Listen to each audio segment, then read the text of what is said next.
The new year brings new challenges for all of us. Here in Macon County, animal control officers face the daily challenge of finding new homes for dogs that wind up being strays.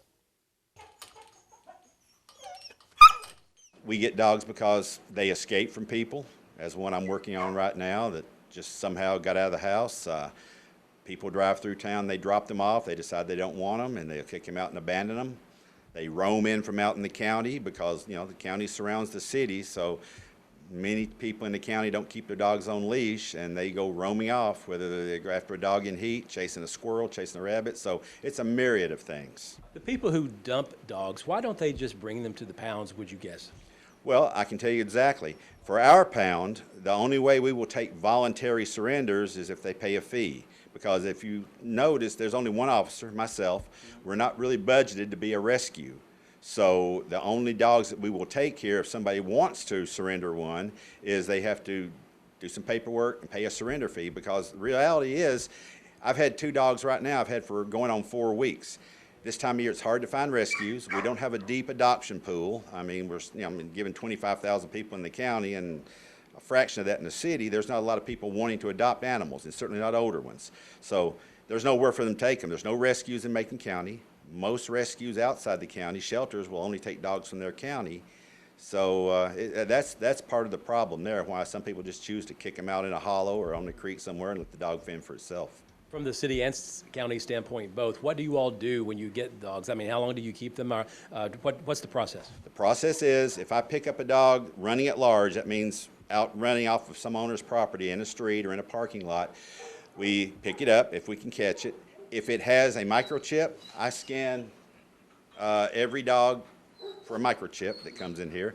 And no chip and no collar, no ID tag, we have to hold that dog for 3 days.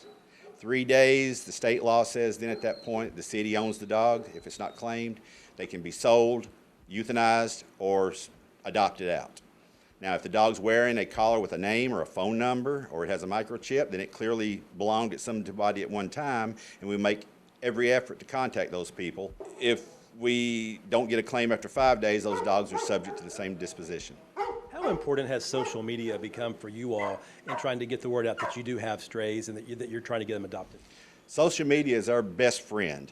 Back in the early days when I started this job, I would try to put them on the radio, but depending on the time of day, you may not get it on the radio till Monday.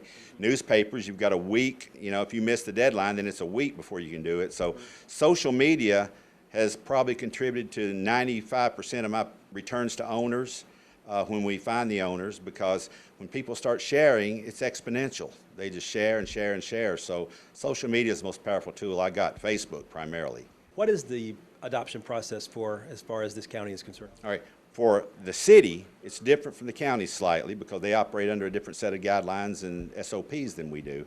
But if you want to adopt one of our dogs, you come down here, I do a little interview. It's not a very lengthy or involved, detailed process. I try to get a feel for what kind of individual you are. Are you employed? Do you have a job? Can you care for the dog? Do you have other dogs in the family? Do you have kids? And I make pretty much a judgmental decision that this is a good candidate or not candidate for any given dog.